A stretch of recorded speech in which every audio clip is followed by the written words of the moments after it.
Another completely dominating day from England there. West Indies just looked all at sea. I mean, starting again, England pushed on with Root and Brook, who both went to 50s. They put on a pretty decent partnership. Did they go to 100? I think it was just shy of 100 partnership before Harry Brook got out, hooking for his 50 off 64. Now, the only thing that would worry me about Harry Brook is that he just seems to keep getting out to the short ball. And I really hope that this isn't a problem, because I don't think it's not that he can't play the short ball. It's that I think he can't put away the pull shot going up to try and hit a 6 from the short ball. I think that's his problem. Joe Root looked comfortable until he got bowled by an absolute seed from Ganesh Moti. He was playing really well. I thought that had 100 written over it, but it was a really good ball. It was kind of an arm ball that then kind of moved off the seam off the pitch and just bowled him off stump. Again, Stokes got one that turned out the rough. He kind of did the thing where he looked down at the pitch, and very similar to what he did to Bumrah and Ashwin a few times in India. I'm not sure if I particularly like it. I think it's a little bit more kind of favourable looking at the kind of pitch and what the ball did than like a Smith or a Labuschagne, you know, where they just stand there for too long, look at the pitch and be like, oh, it must have been the pitch that did it. You couldn't have possibly got me out.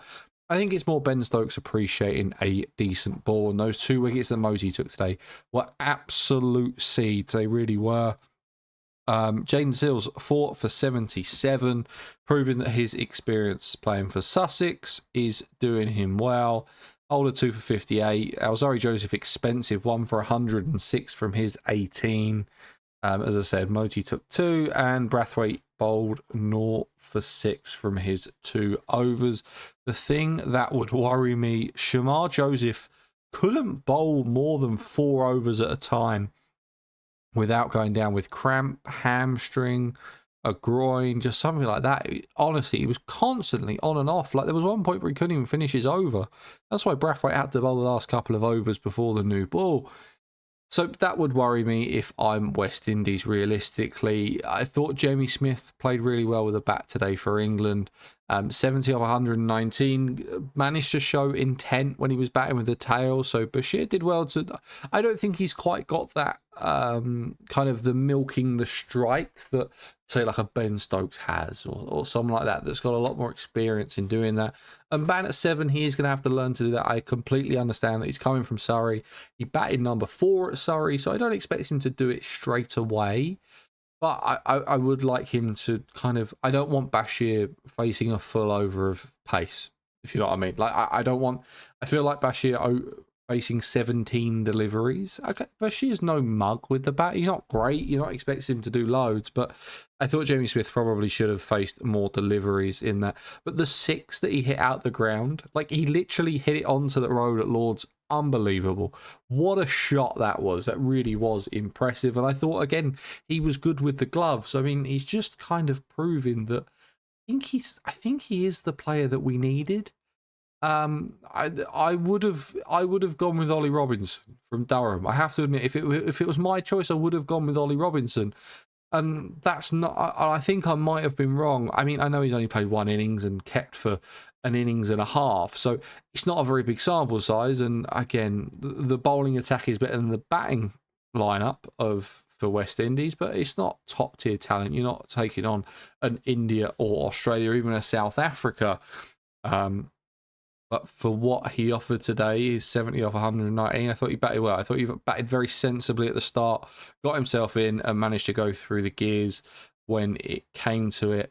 And then when it came to West Indies batting, Jimmy Anderson started off with a 5 over spell, bowled 30 deliveries. 29 of those deliveries were a dot ball. Well, I mean, did he take a wicket in his first spell? I can't even remember now. He did take a wicket in his first spell, so one of those would have been a wicket. The other one was a 2. Unbelievable bowling. He finished the day 2 for 11 from 10 overs. I mean, Wokes was 0 for 11 from 7. Atkinson 2 for 27 from his 7.5, and then Ben Stokes managed to pick up 2 for 25. Now, West Indies, when they were batting, there was no intent to try and score. Like, there really wasn't. I mean, of all the players that got in, you're looking at Louis, who got 14 from 49. Athanasi, who got 22 from 47. That's not terrible. And then you look at a hole of 20 off 59, 2 fours in there, just kind of pushing it about. I thought Joshua Da Silva looked okay for the small amount of time that he was out there. Again, I thought England bowled well, but nothing special. There wasn't loads going past the bat. There wasn't any real kind of... there wasn't any intent from this West Indies side, and I really wanted to see some. I don't know. I thought that this was going to be more of a test for England than it's turning out to be. It just really doesn't seem to be a test for them at the moment. And I mean, it's going to be done by lunch tomorrow. We're going to have a 2.5, not even a 2.5 day test match. And the pitch is fine. Like, it's a 350 pitch. Like, it's not 200 plays 200. It's not a complete and utter shitfest that there has been before. And the conditions haven't massively suited bowling. I mean, Gus Atkinson's 7 for 45 in the first innings probably shouldn't have happened. West Indies now being 79 for 6. Again, shouldn't really be happening. Like, this pitch is so much better than what they're batting on. And it worries me that, is this going to be the whole series? Is this just going to be a complete and utter whitewash? Now, this was one of the things that I wanted England to do. Maybe not from an entertainment point, because I want to see kind of entertaining cricket matches at the end of the day. Like, we're coming off an Ashes series that was probably the most entertaining series you will ever see in your life, even though it ended as a draw. But every game was close. Every game had something in it. The only one that wasn't close was the one that actually ended in a draw because it got rained off. I mean, I don't know. England needed to put teams away, and at the moment they're putting West Indies away. Now, I understand that it's only been one match, but I was worried about this test match. I was like, are we going into this test match and having a worry that England aren't going to be focusing on the test match in the right way? Are they going to be looking at Jimmy Anderson retiring more than they actually are? There was a lot of talk about the Ashes in 2 years' time before the build-up of the test, and you've got to think, if you're a West Indies fan or a West Indies player or a West Indies coach, then you're going to be thinking about that. It was like, whoa, we're here. But they're not. They're not. I mean, 79 for 6 after being bowled out for 121 in the first innings. Like, you're going to lose by an innings. And if they don't lose by an innings in every single game, I'll be surprised. I really will. Because this has been awful from the West Indies. And such a powerhouse of cricket, like they really should be. It just doesn't seem to be happening. I don't know what's happening. It's probably, again, it's going to come down to that funding thing. I'll have to have someone on that knows a lot more about West Indies cricket than I do. But just, it's been poor. Like, games are usually close in England. Like, they really are. Like, they've given us decent games. I mean, more in the West Indies than they have in England. But there's a lot of experience in this, at least in the kind of experience in England from the bowling lineup, maybe not the batting lineup. I think that's the problem, isn't it? Is that you've got so many players in there that have played less than 10 tests. Some that have never played in England before. And it's always going to be difficult getting used to the moving ball. So that's what it is. One thing I will say about the England side that worries me slightly, Woakes is massively off his pace. Woakes, for me, should be anywhere between like 82 and 84. And he's down at like 78, 79. I mean, we're pushing Ollie Robinson speeds at this point, so I don't really know what's happening there. I know he hasn't played a lot of cricket this year, but just the fact that he's not up to speed worries me. Like, it really does. So I'm going to keep an eye on that to see what happens. But at the moment, I just want Woakes to have that little bit more of a burst of pace that he doesn't seem to quite have.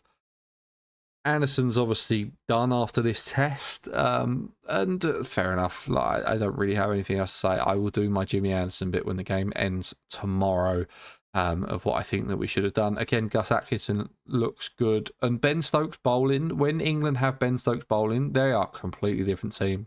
If Ben Stokes is fit for that last Ashes, we win it 4-1. And it's one of those. And you can have the conversation if Lyon was fit, then it's a different story. But what I'm saying is, if you plug Ben Stokes into that Ashes series, we win 4-1. Every single day of the week, I think we win that 4-1. So they are a completely different side when Ben Stokes can bowl. And he got through 10 overs today, but I think a pretty decent spell. But guys, that's going to be it for day 2's review. I hope you enjoyed it. Please remember to leave a like. Please remember to subscribe. We will have another day 3 and probably a test match review tomorrow with a couple of other bits. It might be out slightly later than what play finishes because I'm actually at Lords tomorrow, so I'll do it when I get back. But if you don't already, follow me on TikTok because that will probably be live from Lords.